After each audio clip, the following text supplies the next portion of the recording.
उत्तर प्रदेश के विधानसभा के चुनाव में सरगर्मियां तेज होती चली जा रही हैं। 3 चरण के मतदान होने के बाद भी राजनीतिक पार्टियां एक दूसरे पर हमलावर हैं। एक तरफ सीएम योगी आदित्यनाथ, प्रधानमंत्री नरेंद्र मोदी से लेकर अमित शाह के साथ साथ तमाम बीजेपी नेता जीत का दम भर रहे हैं और पार्टी को जिताने के लिए धड़ाधड़ जनसभाएं और रैलियां कर रहे हैं। दूसरी तरफ विपक्ष में अखिलेश यादव और जयंत चौधरी ने मोर्चा संभाला हुआ है।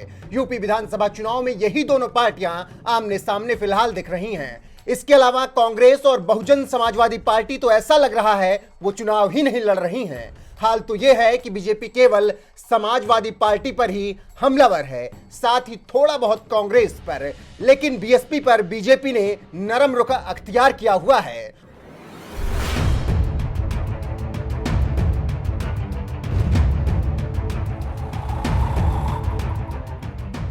सूबे के सीएम का तो यह हाल है कि वो अपनी चुनावी रैलियों में समाजवादी पार्टी को निशाने पर रख रहे हैं। कांग्रेस को भी घेरने में वो कसर नहीं छोड़ते हैं, लेकिन जब बात बहुजन समाजवादी पार्टी और मायावती के खिलाफ बोलने की आती है तो वो अधिक आक्रामक नहीं दिखते हैं। मायावती की बात पर बीजेपी नेता लगातार नरम रुख अख्तियार किए हुए हैं, जिसके बाद मुख्यमंत्री योगी आदित्यनाथ से इस बात पर सवाल किया गया कि बसपा के प्रति नरम रवैया बीजेपी क्यों अपना रही है, तो वहीं लगातार उठ रहे सवालों पर सीएम ने जवाब दिया है। उन्होंने यूपी में पूर्ण बहुमत की बीजेपी सरकार बनने का दावा करते हुए चुनाव बाद बसपा से किसी तरह के गठबंधन की संभावना से इनकार कर दिया है।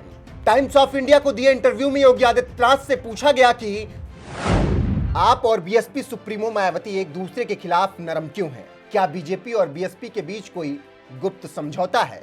इसके जवाब में सीएम ने कहा, हमारा किसी पार्टी से कोई समझौता नहीं है। कांग्रेस और समाजवादी पार्टी की तरह बीएसपी भी बीजेपी की एक मजबूत प्रतिद्वंदी है। 3 विपक्षी दल दूसरे और तीसरे स्थान के लिए लड़ रहे हैं। इन जवाबों के साथ सीएम ने हद तक ये साफ करने की कोशिश की है कि मायावती और बीएसपी से बीजेपी का कोई भी नाता नहीं है, ना ही कोई समझौता।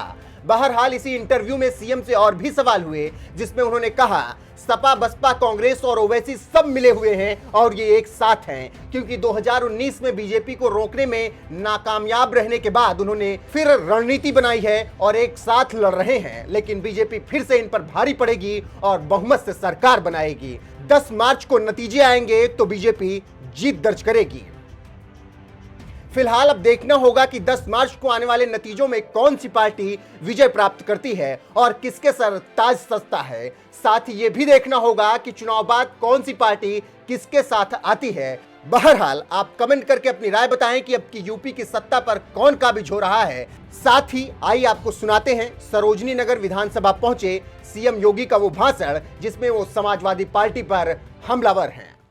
आज मैं आप सबसे लखनऊ की इस प्रतिष्ठित सरोजनी नगर सीट पर भारतीय जनता पार्टी के पक्ष में अपील करने के लिए आया हूं। भाइयों बहनों, 2017 के पहले बहुत दूर हम जाने की आवश्यकता नहीं है। 2017 के पहले उत्तर प्रदेश की स्थिति क्या थी और 2017 के बाद उत्तर प्रदेश में क्या स्थिति है।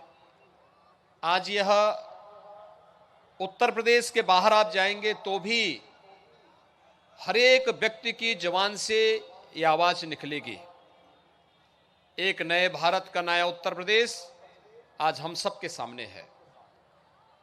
2017 के पहले भय, दहशत, दंगा, कर्फ्यू यह उत्तर प्रदेश की पहचान थी। भाइयों बहनों, उत्तर प्रदेश के अंदर जब दंगे होते थे, महीनों महीनों कर्फ्यू लगता था, अराजकता थी। आप तो इस सरोजनी नगर क्षेत्र में रह रहे हैं, यह लखनऊ का नव विकसित क्षेत्र है। इस क्षेत्र में बहुत सारे लोग पुराने समय से हैं, कुछ लोग नए आए हैं। लेकिन पश्चिमी उत्तर प्रदेश में और मध्य उत्तर प्रदेश में क्या स्थिति थी? बेटियां स्कूल नहीं जा पाती थी। सूर्य अस्त के पहले हर व्यापारी अपने व्यापारिक प्रतिष्ठान को बंद करके अपने घरों को जाने के लिए मजबूर था। व्यापारी पलायन कर रहा था। सत्ता के संरक्षण में पेशेवर दंगाई और माफिया प्रदेश के अंदर फल फूल रहे थे। आज वही उत्तर प्रदेश, जिस उत्तर प्रदेश में 2017 के पहले दंगा, भय, आतंक, ये उत्तर प्रदेश की पहचान थी। आज वही उत्तर प्रदेश 5 वर्ष के बाद दंगा मुक्त है, भय मुक्त है, अराजकता से मुक्त है, कर्फ्यू से मुक्त है। और भाइयों बहनों, अब तो उत्तर प्रदेश में कर्फ्यू नहीं, अब शानदार कावड़ यात्रा निकलती है। और अब बाजारों में बमबाजी नहीं, हर हर बम बम के नारे लगा करके कावड़ यात्री जब निकलता है तो शिव के गणों से गूंजायमान पूरा उत्तर प्रदेश एक बार फिर से नए भारत के नए उत्तर प्रदेश के रूप में हम सब की पहचान को प्रदर्शित करता है। भाइयों बहनों, ये वही उत्तर प्रदेश है जहां बड़े बड़े माफिया सत्ता का शागिर्द बनते थे। कोई भी सरकार रही हो, उनका कोई बाल बांका नहीं कर पाता था। यहां लखनऊ में डीजीपी के आवास के 500 मीटर की दूरी पर एक माफिया ने अपनी 5 बड़ी बड़ी हवेलियां बना दी थी। मैं एक बार उधर गया, मैंने कहा ये हवेली किसने बनाई? मैं सोचता था कोई प्रतिष्ठित व्यक्ति ने बनाई होंगी, तो मुझे लगा कि नियमों का पालन करते हुए नहीं बनाई गई हैं, क्योंकि सुरक्षा के साथ मुझे लगता था कि ये कुछ खतरा हो सकता है। तो मुझे बताया गया साहब ये फलाने माफिया के हैं। तो मैंने कहा डीजीपी आवास के ठीक सामने इस माफिया का इतना तो साहस? कहा साहब 12 से लेकर 16 के बीच में यही तो हुआ है। मैंने कागज मंगाए, आप आश्चर्य करेंगे, उन्होंने विकास प्राधिकरण के कागज में भी उस माफिया का नाम दर्ज कर दिया था। नक्शे के भी गलत तरीके से कार्रवाई को आगे बढ़ाया था। और फिर आपने देखा होगा हमारी सरकार केवल विकास ही नहीं कराती है, हमारी सरकार ने फिर बुलडोजर का भी उपयोग करना शुरू किया।